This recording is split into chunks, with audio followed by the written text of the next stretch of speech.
Living on a budget is something we all know we should be doing, but it's so easy to put it off and say we'll start next week, next month, tomorrow. But the truth is, living on a budget is crucial if you want to create financial stability. Now, just a disclaimer, I am not a financial advisor. I have no qualifications in finance whatsoever. These are just things that I've tried and implemented in the past and that have worked for me. When it comes sticking to a budget, many of us face similar challenges. We get tempted to make them impulse purchases, or an unplanned expense comes and blows our whole budget out of the water. And then we just tell ourselves that we'll cut back next month and that's how we'll sort it out. But then, before we know it, we're back to old spending habits. As of 2024, the average UK household consumer debt is 7,820, and that's in personal loans and credit cards.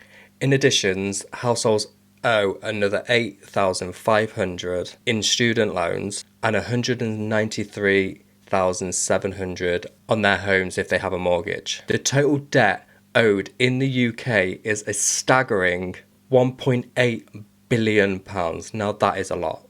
But then we also tend to underestimate the small purchases that we make, like coffee and snacks, and these little expenses can add up quickly over time. My biggest expense when I was tracking my spending, I found, was how much I actually spent on Costa coffee. Now I have an iced vanilla latte, and that was nearly £7, and it doesn't seem like much, but I was having 4 a week, which it calculated to like £28 a week, and that's £1,456 over a complete year. So when I was tracking my spending and I was looking about where I could cut back, this was one that I cut back. So I went out and bought myself an iced latte maker because I do like my iced lattes.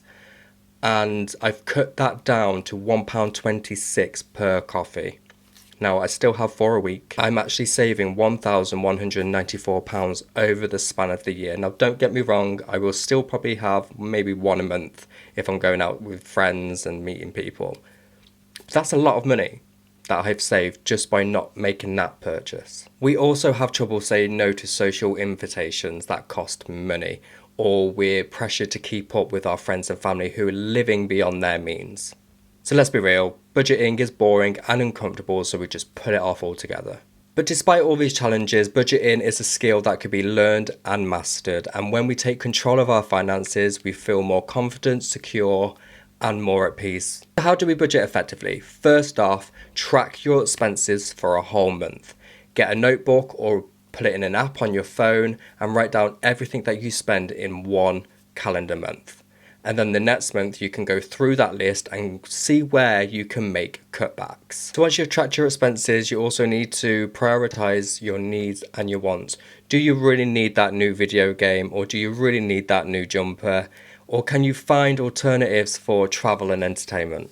So next, you need to set a financial goal for yourself. Like mine is paying off debt. So it's either you're paying off debt, or you're building your savings, or you want to invest in your future. I'm going to try my hand at investing, but I do want to get my debts paid off before I start investing. And I'm actually quite excited to start trying to invest some of my money. I'm a little bit scared. Once all my debt's paid, my investing future will begin. One effective strategy is the 50-30-20 rule.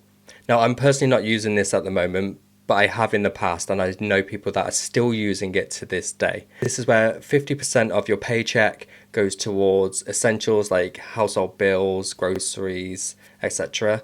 30% goes towards what you want to spend for that month, so that's your budget for the month, and the 20 goes into your savings or investments.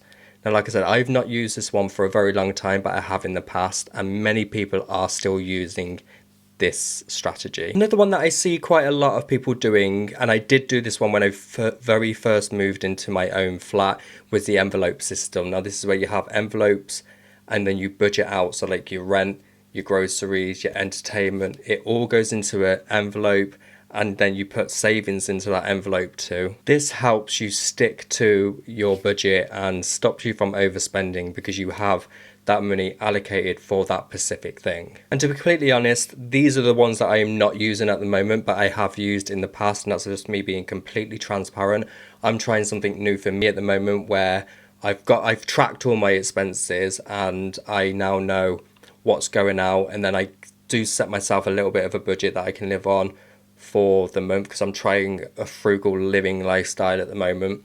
And then whatever's left over goes towards, and this is including putting my savings away too, but the rest that's left over goes towards paying off a debt. And by following these strategies, you can start taking control of your finances and building the life that you actually want. It's not about depriving ourselves of the things that we enjoy doing. It's about being more intentional and conscious of where our money is being spent. In conclusion, living on a budget and saving money is not the most glamorous of tasks, but it is essential if we want to achieve financial stability and freedom. And by tackling these challenges head on, learning effective budgeting strategies, and making conscious decisions about where our money is being spent, we can transform our financial situation and build a better future for yourself. And we can all do that. It's easy. It's not easy to begin with, but once you get into the role of living on a budget, it gets easier. I will tell you that. Because I was a person that just spent, which is why I'm in debt. And now I've taken control of that. I'm paying off. Like, I've done this for the last month, and being more conscious about the purchases I was making, I don't really think about them anymore, is getting much easier. Thanks for watching, and I would love to hear some of your budgeting strategies that you are trying out at the moment, or what you've tried out in the past that have worked for you. And don't forget to subscribe and hit that bell button so you never miss another video, and I shall see you all in the next one. Bye!